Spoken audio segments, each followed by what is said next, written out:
Um, we released on February 26th. It was a very good day. I think the servers and everything were very stable, and a lot of you were able to purchase and download the product very quickly, which was an issue in previous releases. And I think the initial impressions for the product were great. I think a lot of people enjoyed it, but I think nevertheless there were some issues. We've tried our very best in month one of release to try and cover as many of those issues as possible.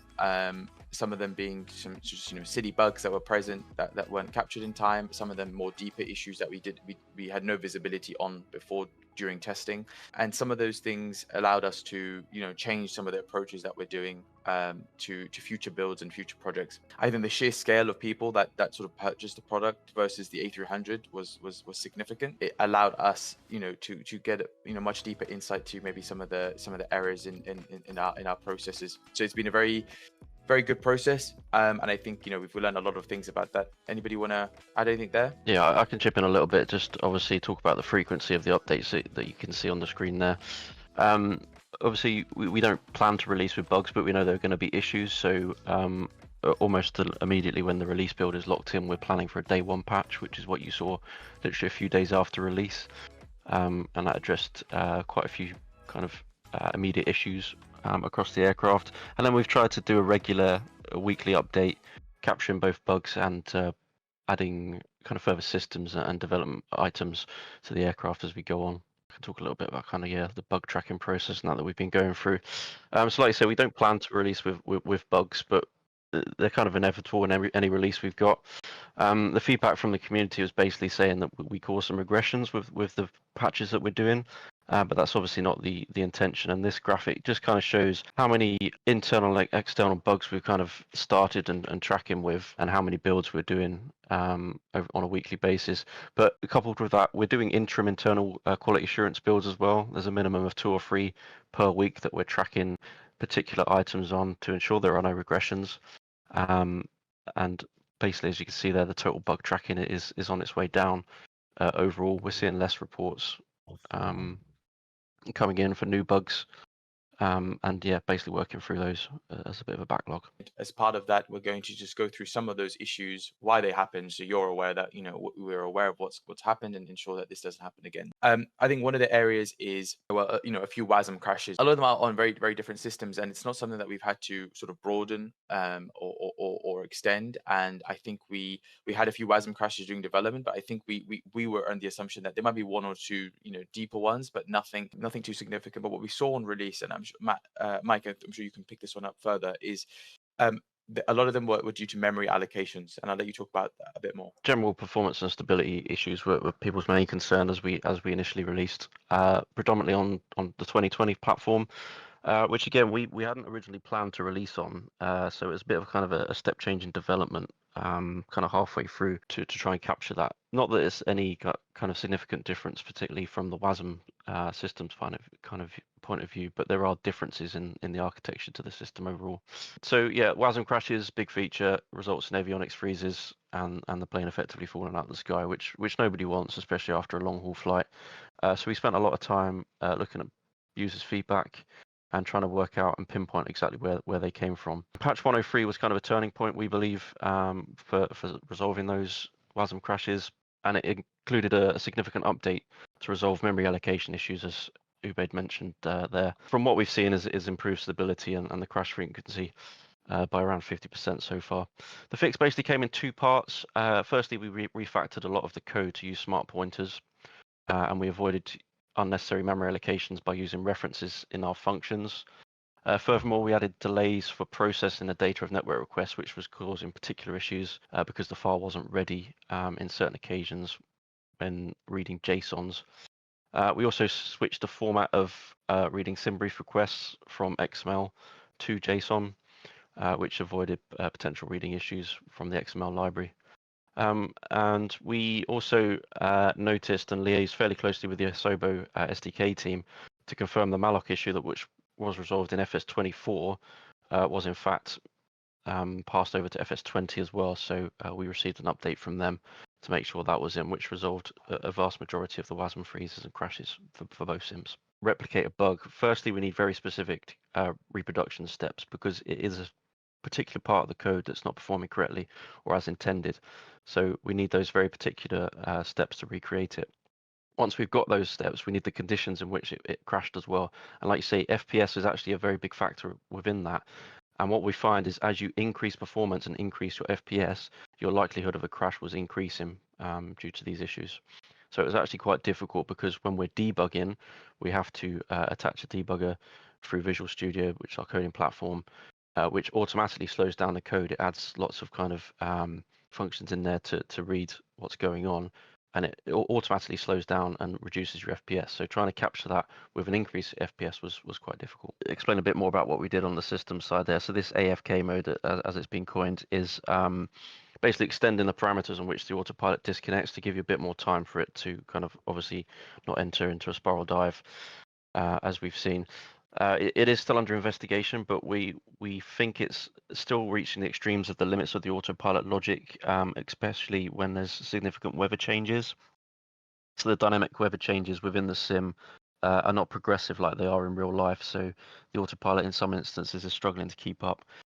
We've done a lot of testing over the last couple of weeks, and we've kind of found some magic numbers now, which we are reworking into the autopilot system to prevent these disconnects. But yeah, still a work in progress. We are fully aware it is an issue for some people and working on a solution to fix it. Yeah, the only one to add to that I would say as well is because you might have people saying, well, how come my XYZ other long haul airliner doesn't suffer from this as much? We are using the CFD flight model, which is more adversely affected by weather and wind in the environment. So a wind shift that might be 30 or 40 knots and be sort of semi-violent in another aircraft will be really quite violent in the 350. I actually witnessed one myself where we were trying to reproduce this, where someone was recording for 10 or 11 hours, and the shift was the aircraft went up 700 feet and gained 80 knots speed. Of course, it disconnects the autopilot, and we've put that logic in to try and keep it as connected as possible. But I can see people saying, well, I used that and it still fell out of the sky. But the only issue is if you lose 80 knots of speed in the cruise, the aircraft's literally stalling. Especially with that sort of dynamic flight model that we've got, it's going to do its absolute best to try and recover, but there is only a limited amount that you can do if you're not at the PC at that time. But of course, we're still trying to bring that forward as much as possible. But turning your turbulence settings down will always help this because it will stop it being as a dynamic change. So sounds. So I think we released I think a good sound set, but I think there were some bugs. I think we've worked continuously in each build to improve the sound in all areas.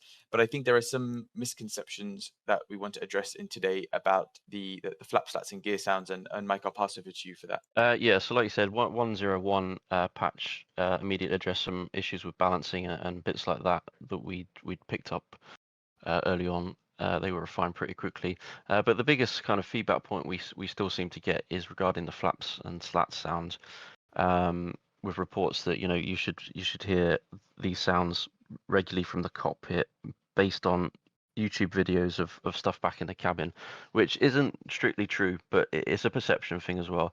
And I'll pass over to Pablo in a minute, but effectively, from his point of view, the slats are only really audible in the cockpit when the slat motor is moving, which is on flaps 1 and 4, but you can hear obviously in the rear of the cabin the flaps motoring as well, but you can't hear both at the same time depending on where you are in the cabin.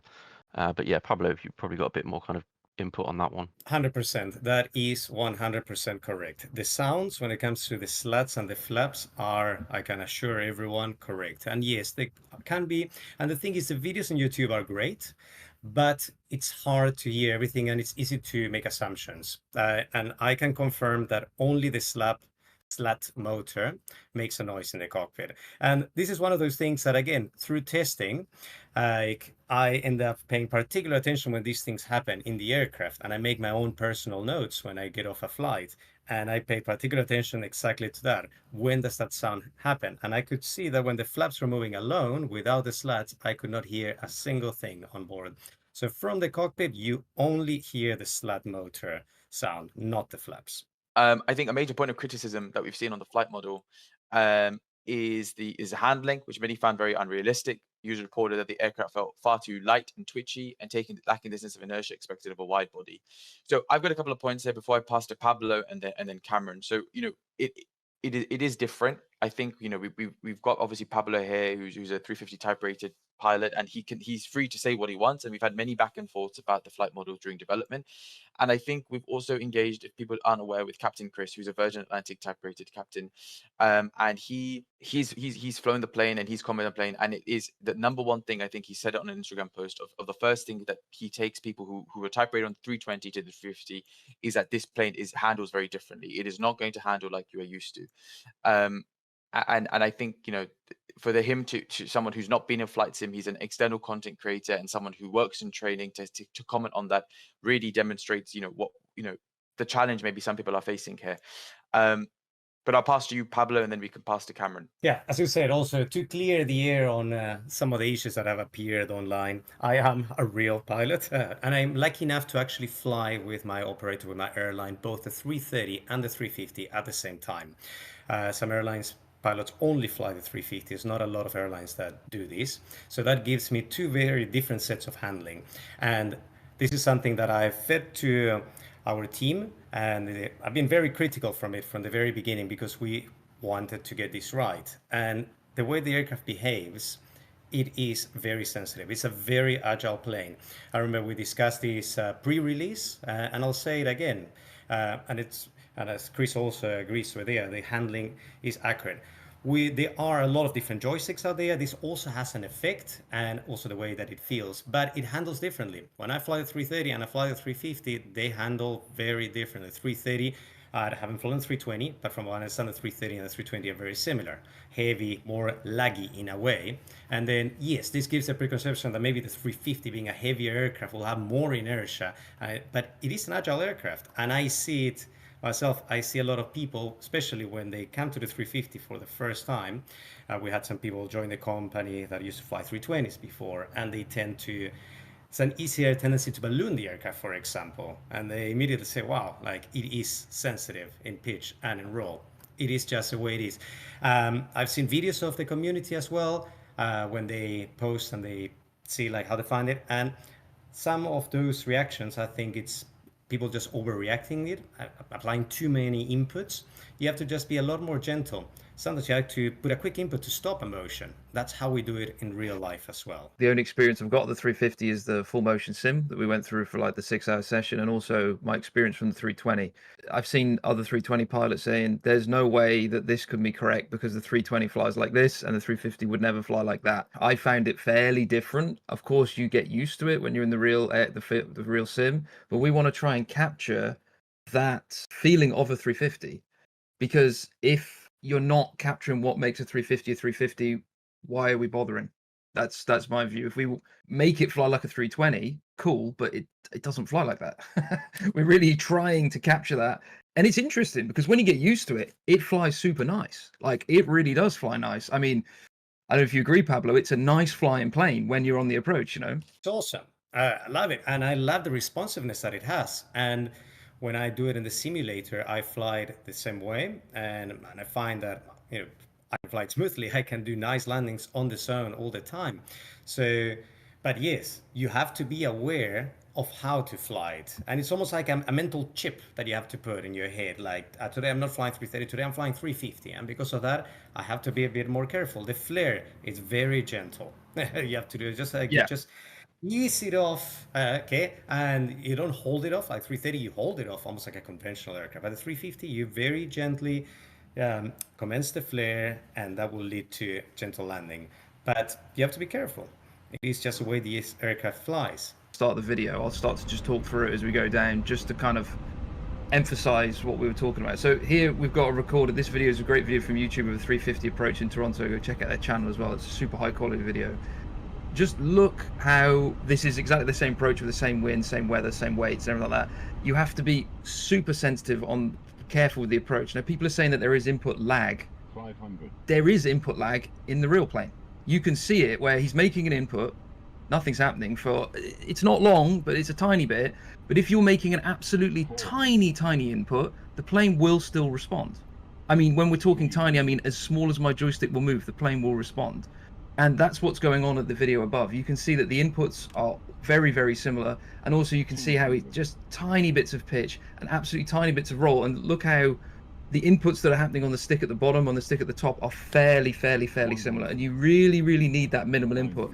If you're starting to back and forth and find yourself using, you know, more than, I would say, half or 3/4 stick to full deflection, something's going wrong with in terms of your inputs there. You know, it's a very small input, and you can see here touchdown virtually the same.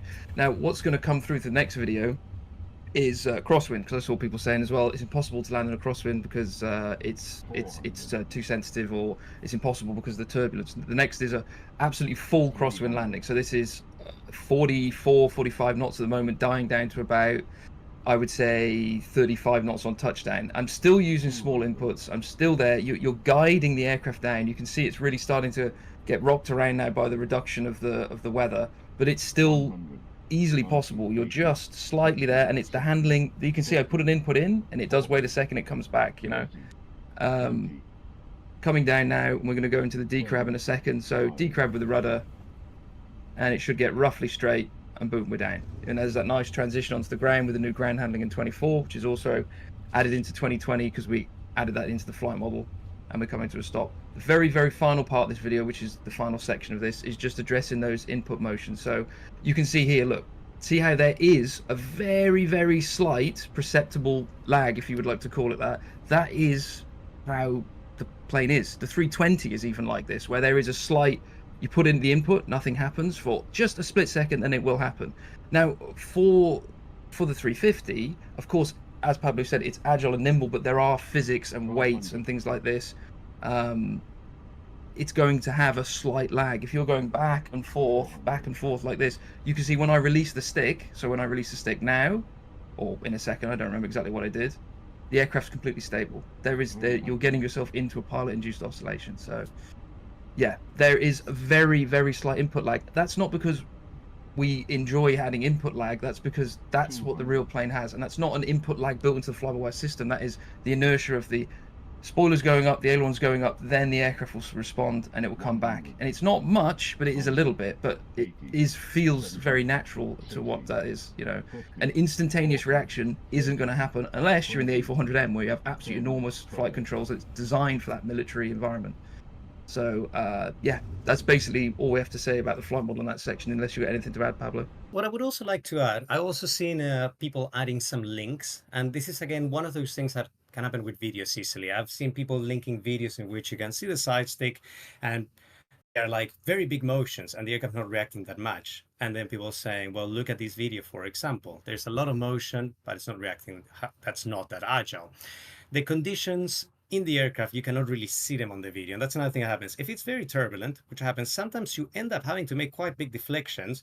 And well, the aircraft is riding these waves. So you can have a big deflection, which in still air would give you a very quick reaction that right now, because the wing is probably partly in a bit of a downdraft, you're just keeping it up. When we have severe weather, then you end up making huge deflections of the stick just to try to keep it straight. And that doesn't mean, that aircraft is lucky that day in particular. It's just a condition, something that is it's pretty much impossible to pick up from a video. But so yeah, so that's what I wanted to say. Just like to watch out sometimes with the videos, and also different people fly the aircraft differently. I even see that, like that Air France, I think it was an Air France video, the Toronto one I've seen as well. It was. That is the way to be flown, gently. You gently apply an input, you stop the motion, just like you would fly general aviation aircraft as well. But there's some people that really go bang, bang, bang, and I even see that, like people in the videos, left, right, left, right, left, right, which is unnecessary, achieves the same effect because you are kind of oscillating the aircraft around the axis. But it's better just add an input, stop, and correct. Add the input, stop, correct, rather than like left, and now when I have what I want, then I go the other way. That's too late. No, I think it's very clear. I think those of we've got, we see many pilots that reached out to us saying that they love the handling, and those who are aware of the plane, they've complimented it a lot. But I think, Pablo, there's this, somebody mentioned it, about we need someone other than Pablo, commenting on this, because it's hard to take your word, because you've supported us, aided the team. I let you comment on that directly because I know you had something to say about that. But I think, A330 driver, for example, I think he was using an A350 TRI, and TRE is his friend or someone. comment on some of these things. And there are many people out there who are engaging and understanding with real life 350 individuals to share with you, how it really is. So, Pablo, is there anything you want to address to that? Because I think I've seen that a few times, and a lot of people are saying that, well, how can we take Pablo's word because you just must pay him to silence your true opinion? No, that is not the case. I joined this community because I wanted to give back. Because my whole life with Flight Simulator, I've used it my whole life, even the whole time as an airline pilot. I love it. I still do it even before joining iniBuilds, and I still do it for fun. So it's something that I really passionate about. It is my main pastime, my main hobby, and I love it. And here saw an opportunity of being finally part to give back something to the community, to help now that I was fortunate enough to bridge a gap from a dream and a flight simulator to make it into the airlines. And I do this because I want to help, and I'm proud to be part of a product like this. And I guess, well, that's the thing. You have to take my word for it. But no, I am saying this because I feel this way and I want the product to be the best that it can. Yeah, and we have many disagreements sometimes, but we have to find common ground and make the product better. And where we can make those improvements, we always are. We wouldn't. It would be an unproductive process to do this. It's not something that we're in the business of. We want authentic simulation and creations, and that's what we're here to achieve. Mike, I don't know if you have anything to add. I see a lot of people find if they agree with what we've discussed today. What about the rotation? Yeah, so there were a couple of factors that affected this. It didn't actually make any of the release builds, but there was an issue with the contact points that we picked up on during interim testing that was affecting the rotation, but they're back to where they should be, so it hasn't, like I say, affected the release builds at all. But it was evident that the contact points affects the CG position and eventual rotation of the aircraft in the flight model, which shouldn't strictly be the case, and we've discussed it with Asobo as well. There is a fix in the next build addresses some of the rotation law, and feedback has been generally positive from the internal testing team and Pablo on it. Again, this is one of the things that, yes, we are aware and we're working on it. And again, when I joined the team, I thought, these are the things that should be quick to change, right? A CFG change or a value and so on. But it is amazing how everything is so interconnected. And I learned really quickly when I joined the company over a year and a half ago that these changes have other effects. We can't just go and tweak something and then our rotation is perfect now, because that could have a horrible effect later on. So we are working on it and we are trying to make it as best as possible, and we will fix it. In essence, the 350 likes to fly. It likes to be reactive. And, we want to create an authentic flight model. It might not be in line with what you think it should fly like, but, we're going to stay authentic, and hopefully we can have, a few more sessions and a few more adjustments to make it better, like this auto rotation. Yeah, I just want to talk about the sort of taxiing physics. I saw someone mention the combat single engine, two engine. We did record from the sim as well, sort of what you need thrust setting wise to roll at idle and whatnot. But we are using the ground contact friction model, which allows a little bit more adjustment now in 2024 and 2020. So it should be correct, because that's why at idle the aircraft actually produces quite an alarming amount of thrust. It does kind of pick up speed a fair bit, and it's up to speed breakdown one application, and then with the one engine off at higher speeds it should just about maintain the speed with a little bit of decrease. But once you get into the lower speed regime, you are going to need a fair bit of power just to keep it going. But also, I just want to double check with Pablo, that sounds about right. No, that is correct. And especially single engine taxi, if you get down to a low speed, you're going to need a considerable amount to get it moving. Of course, in real life, we got slopes and wet or dry and weights and so on. But in general, if you are slow, very few times you'll pick up speed, let's say from standstill position on single engine. You will have to do it. And you just do it. It's also another thing. You just do what is required to get it going. Now, ECAMs was something we talked about before release and showed it off a fair bit. We just want to kind of clarify a little bit and leave this image up at the moment because it's a good one. There were quite a few users were reporting that the 350 had sort of 320 ECAMs in it, but we actually want to just clarify what is an ECAM. So ECAM stands for Electronic Centralized Aircraft Monitoring System, and from a pilot perspective, when I think of ECAMs, I think of I have a failure, I have a fault, I have something, and the ECAM procedure has come up. So like a checklist as such, you could call it, but the procedure itself. In the 350, there are 0 A320 or A330 or any other type of Airbus ECAMs in there. They're all specifically for the 350 because the system is so different from everything else, and we've put those a lot of work into it. Really was a lot of work to get like the status page, the overflow, everything working as you would in the real aircraft with a dedicated team with a cylinder head. But as you can see on the right hand side here on this legacy image, so this is not from the latest build, you see it says landing light. Now landing light is a memo that's only on the 320. It's not on the 330 and it's not on the 350. It was a mistake that I don't know why we got it back in there and why I didn't notice. I guess I didn't notice because I'm used to it. But that's there because with the landing lights on in the 320, it has a bit of a drag impact. But on the 350 and 330, it has no impact at all. So it's not supposed to be there. So that actually isn't there, and that's been resolved now. And along with, we had some users reporting that the FMS scratchpad messages said, I think it was GPS primary, and it should be nav primary, which has now been corrected. But those were the only things that were not 350 specific that were in the 350. All the ECAMs in there were from the 350 and were a lot of work to get right. It is built from scratch, but you have to also understand that there are some bugs that might be present that occur in different things and different trigger conditions and logics, right?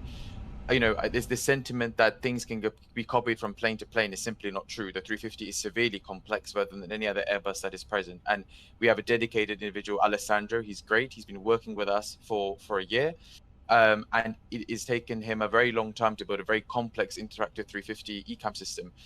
There are some missing ECAMs that were present. I think that we have, you know, all the key ones were identified. You know, it was very clear that on release, even on the store page, you know, there was some hysteria in the community about, oh my God, there's missing ECAMs. We were very clear from day one on the store page that there are a certain level of ECAMs due to their complexity that will be covered, the key ones. And we have identified a further bunch more that we have data on and will execute to a very high standard. But we're not here trying to make a quick buck. We're trying to, you know, release a plane that is not in the state it should be. There were bugs, 100%. Are we fixing them? Yes, but we are committed to making this a very authentic, formidable product. And some of them are very complex items that we didn't get done in time for launch, and we're very clear about that with ECAMs. Yeah, what I would also like to add over there is that yes, that we are busy working on this, and what you said over there, Obaid, is the main thing. Like the aircraft is at a state that you can perfectly enjoy a flight from A to B. I know some people have issues, and we are working on that. But we always said from the beginning that we are working on this, and the truth is in the pudding. We are releasing updates, and we are adding more things.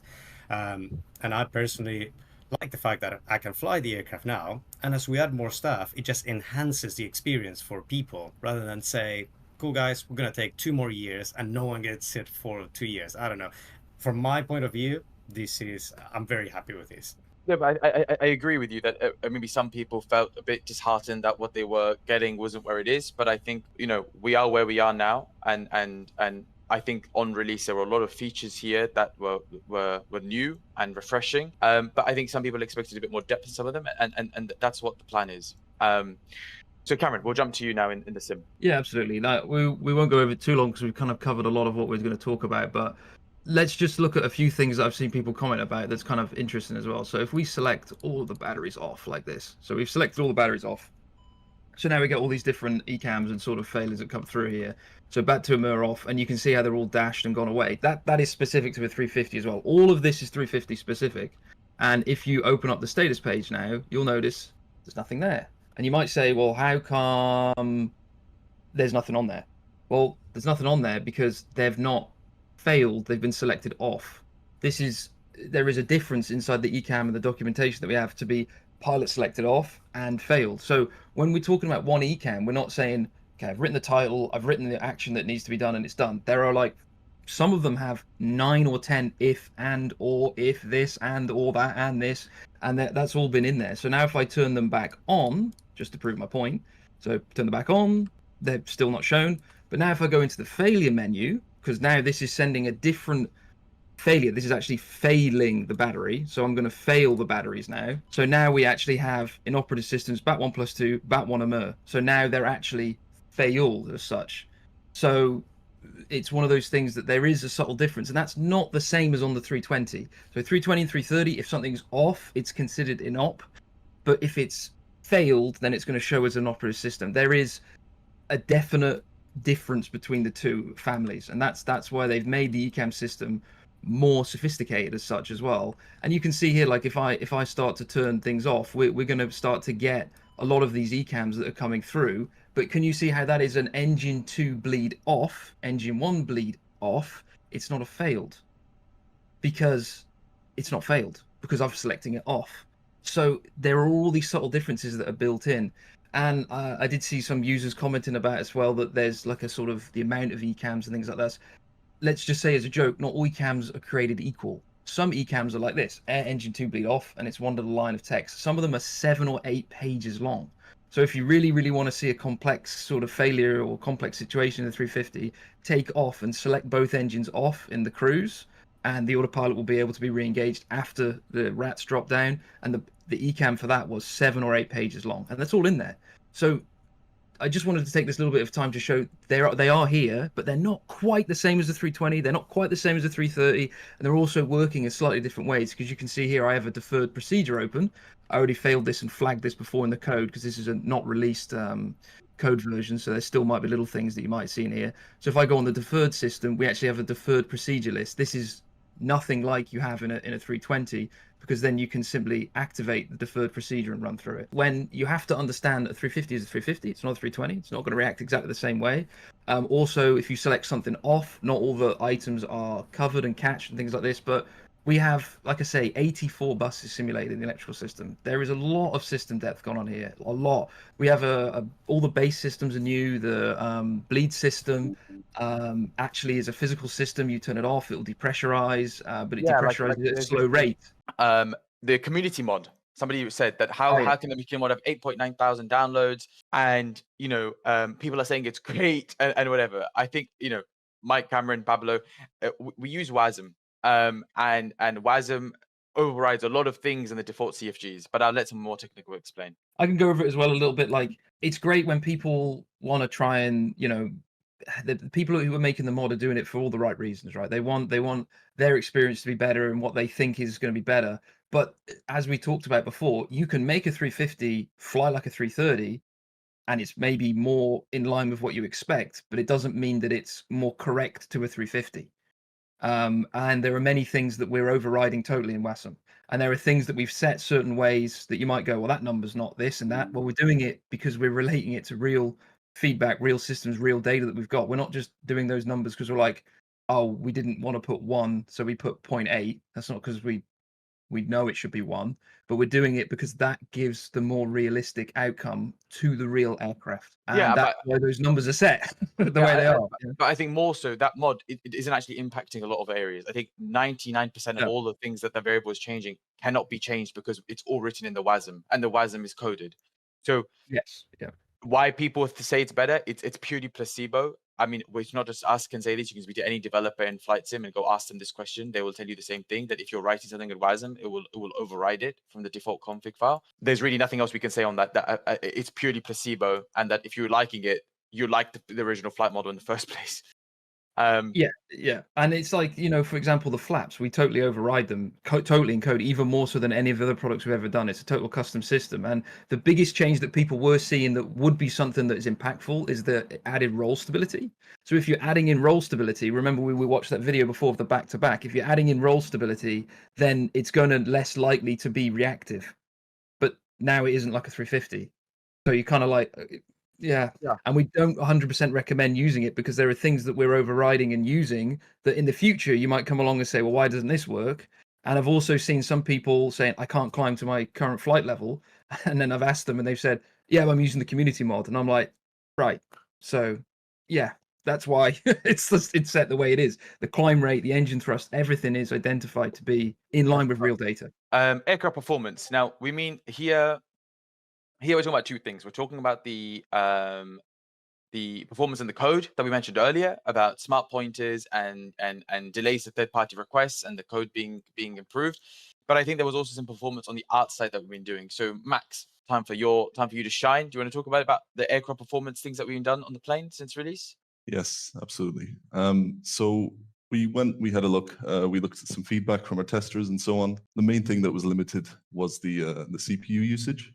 So we went into our statistics profiler. We had a look to see, what on the model and art side is causing the CPU usage to be so high for most people who were CPU limited. And it came down to mainly two things, which was the node count. So by example, say decals in the cockpit, they were all separate objects in one area when they really didn't need to be. Having all those separate objects would increase CPU usage, thus reducing FPS. So we could merge all of those objects into a single node if they weren't animated, and that did result in better FPS, especially for users where the CPU was limited. I think some of those changes we did affected the liveries, right? And that's why some of those liveries had to be redone, correct? It did, yes. And that's moving on to the next point, which was the skins and bones. Those would affect the wing flex and like the wires on the gears and that sort of stuff.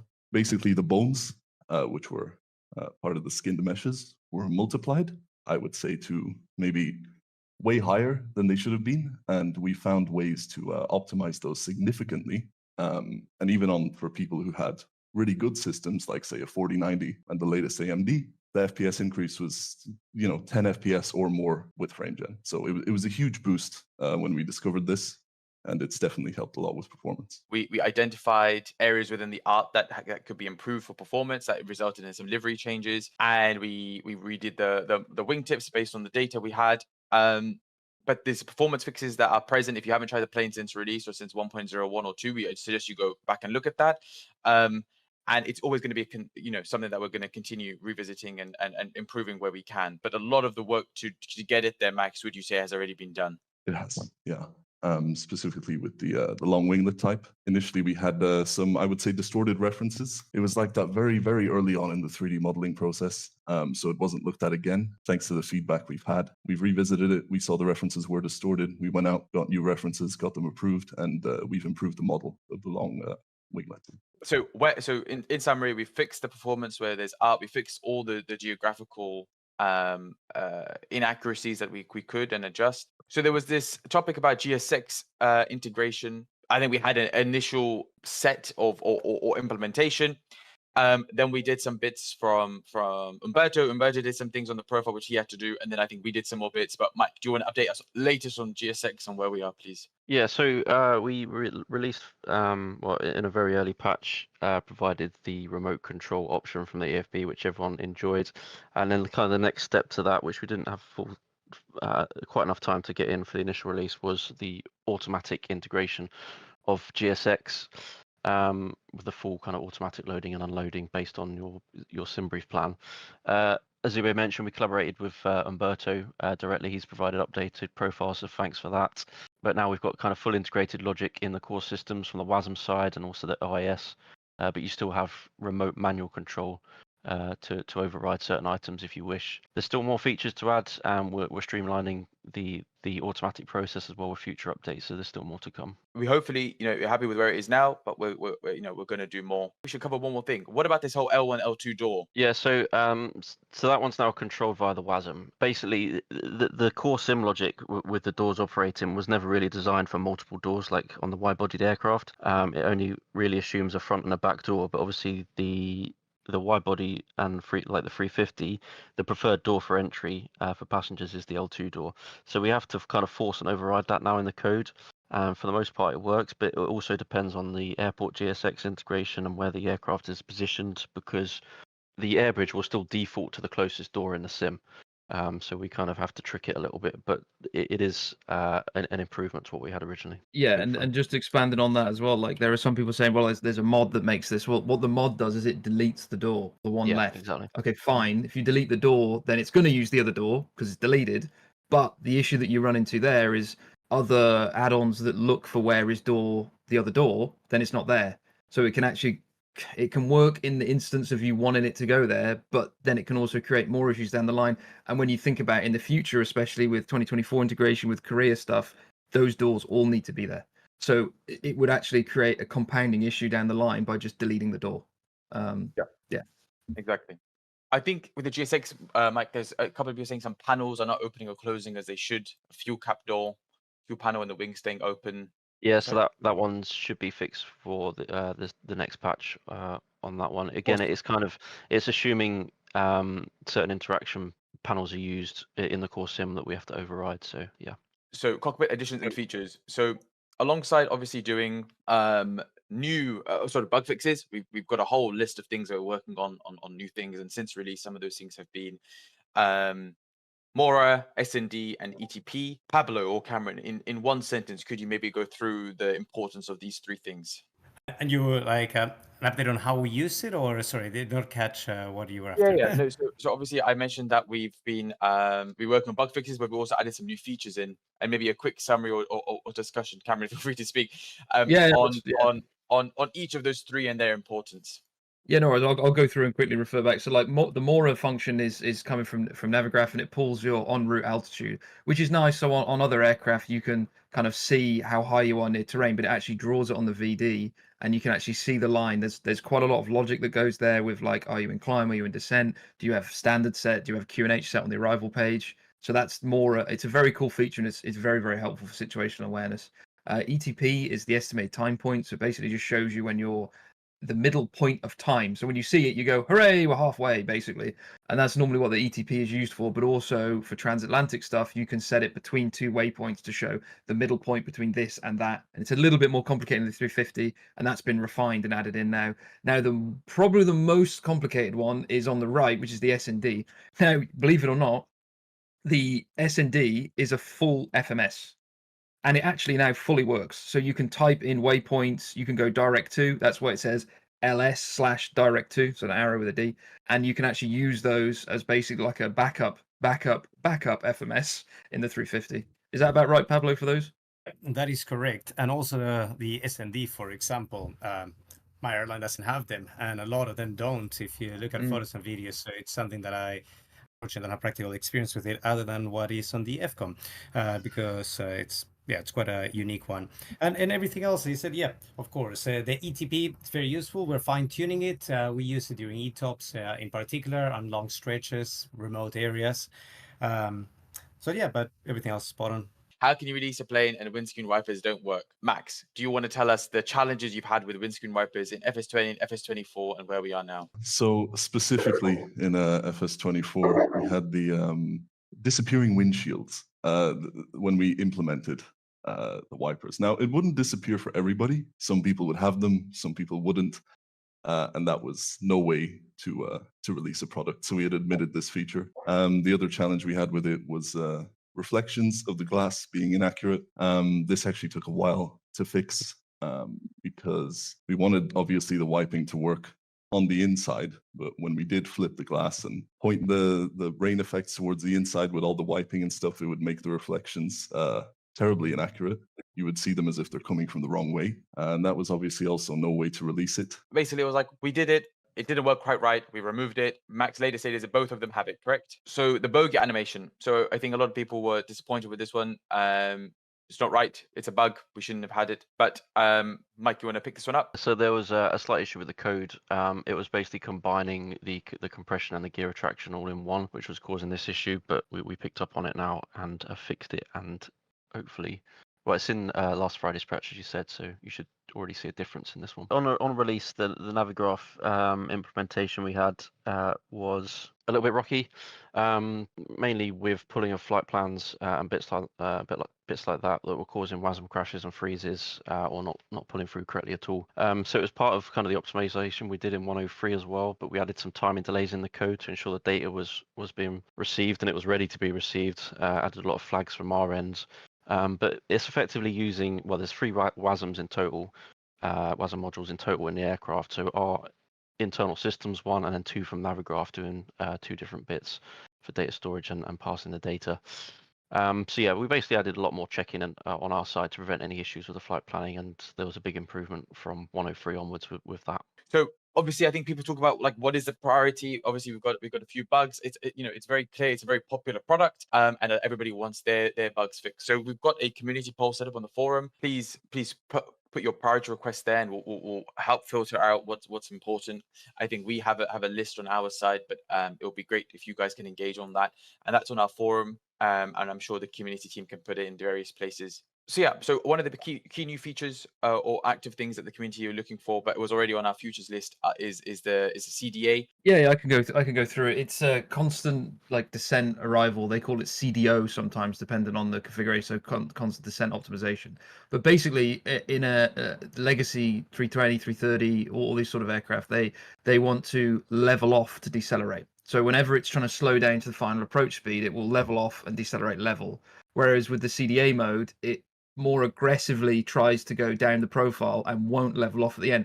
Now we already have that sort of rather aggressive profile, which is why you can see sometimes it's getting on the edge of making it because it's trying to use the absolute minimum amount of distance. But what we're in the final stage of implementing now are that final deceleration down where it shouldn't level off to decelerate. It should continue that final descent down and decelerate in the descent and then catch the glide as it goes down.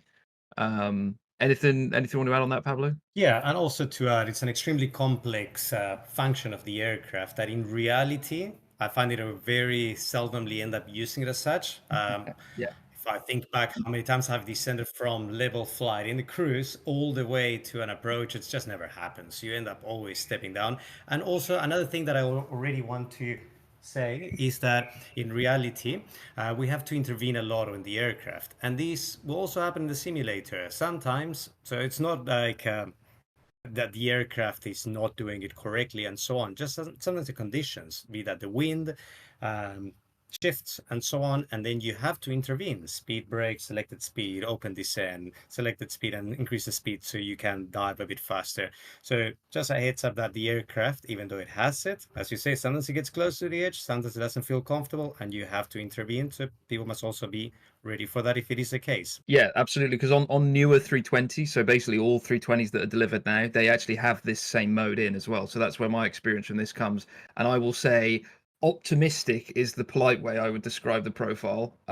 Same as Pablo, I've used it a few times and I've gone, you know what, it's doing a great job. And then about 5 minutes later, it's going, okay, this isn't going to work.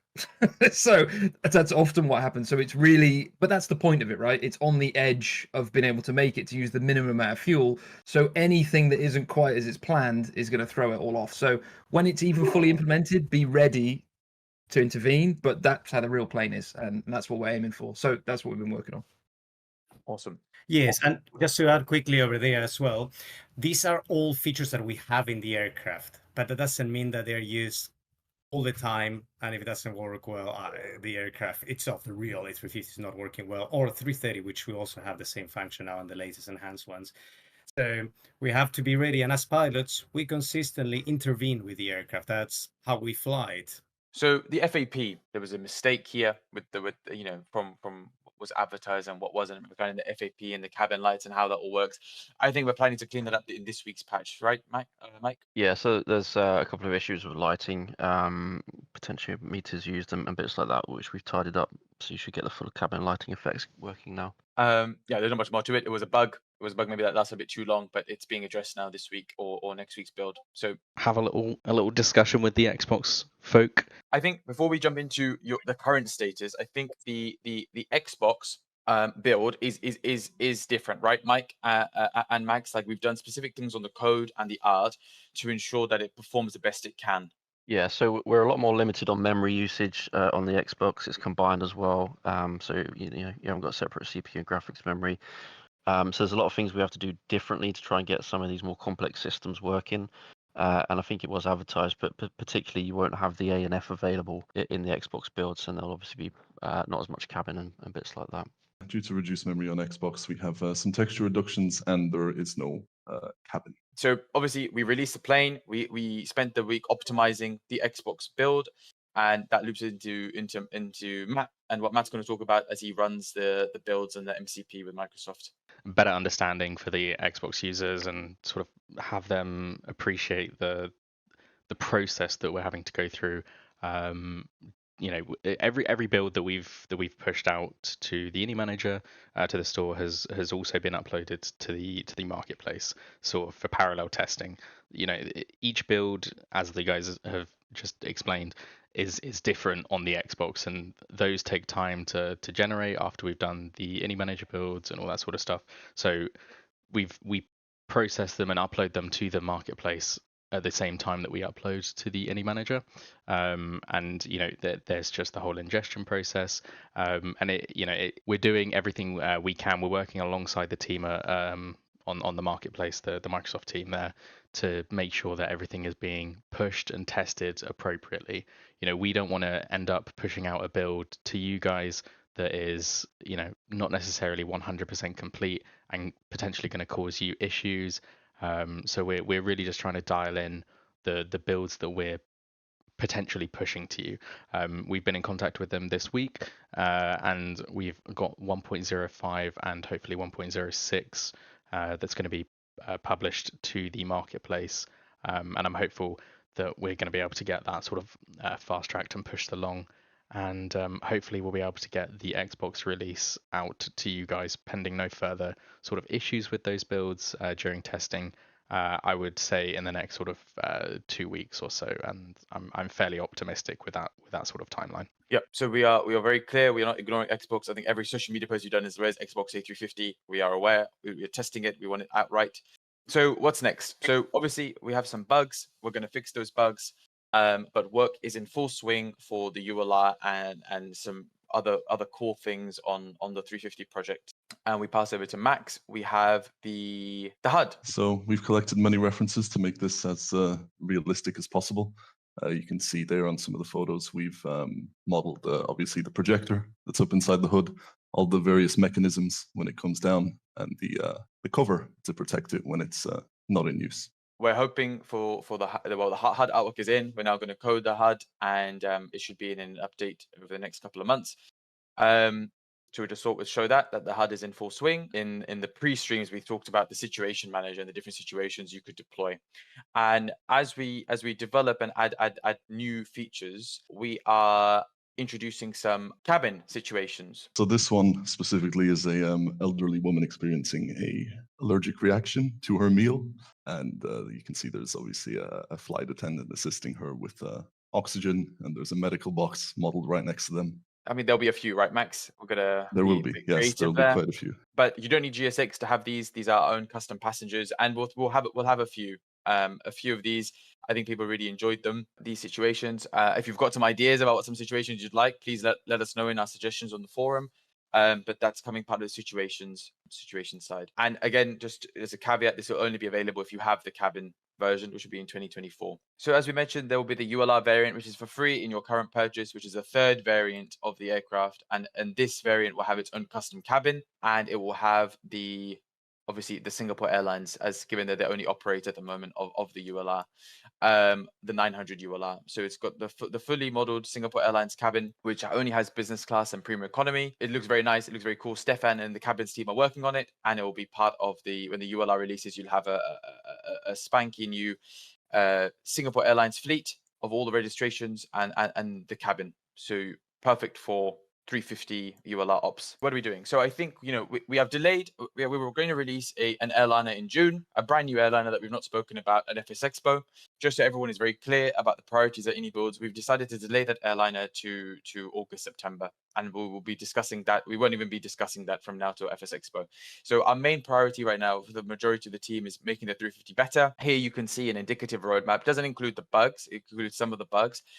But it is showing you what we've got planned. So you can see here March, April, May, June. It mentions some things like CDA, the HCF taxi, further ECAMs, the printer, career mode compatibility, the HUD, the ULR, as we mentioned before. But also in the immediate short term, we've got some very cool things like further SimBrief integration, soft go around functions, and autosave. I think autosave's coming this week or next week, Mike. It's coming this week. Yep. So in final testing now. Lots of positive feedback from it. Yeah. So basically, utilizing a binary file writing and reading function to save every single variable that's possible, all the custom variables for each given aircraft system. It then uses the SimConnect interface to save and load the position along with other important flight control variables to restore the flight state fully. So if you're unfortunate enough to have a WASM crash or a CTD or whatever, then the autosave is automatically ticking away in the background, so you can instantly reload that flight and jump straight back in exactly the same position as you were just before the issue occurred. You can also do manual saves as well. So if you get to a certain point and want to manually save it to come back later, you can do so. And it's slightly different from other implementations where it's kind of a seamless integration, we call it. So you'll load into the flight and then it'll instantly jump you to there. It doesn't go through like the loading and unloading screen like other implementations use the FLT flight save file. So yeah, quite a cool feature, which we hope everyone will enjoy on that one. Yeah, and I just follow up on that one with the, I was doing the landings earlier. I was wondering if someone was going to notice, but they didn't. I had the autosave open because I set myself up on the approach, went save on the approach, and you just load back in. So if you want to practice those landings like we were talking about earlier, you just go load, load, load, load, and it's fantastic. It makes it so much easier. Yeah, incredible work by Dennis. He's always Dennis is always a very hardworking guy, and he just turned around one day and he came to me, I've got something to show you. I did autosave. And I'm like, where's this from? And it wasn't even planned, and he just did it because he saw how useful it would be. Yeah, so that's coming this week. I hope you guys all enjoy. We're committed to working on this. In June, we will have the final big iteration update on the 350, and we also have some another 350 related product launching at FS Expo. So stay tuned for that. In the meantime, our art team is working on working with Synaptic on the A220. So you'll see some updates coming from that, but they won't be part of this stream. TriStar obviously in development. We have a new airline in development along with the A380. A view on what we're working on. We thank you for all your feedback. It's really appreciated. We thank you for everyone with the lovely, positive, constructive comments. If there's no other comments, really appreciate the time. Thank you so much. We will have another stream end of April where we'll cover some more things and updates. So keep giving us feedback and keep reporting your bugs. And we just want the best experience for everybody.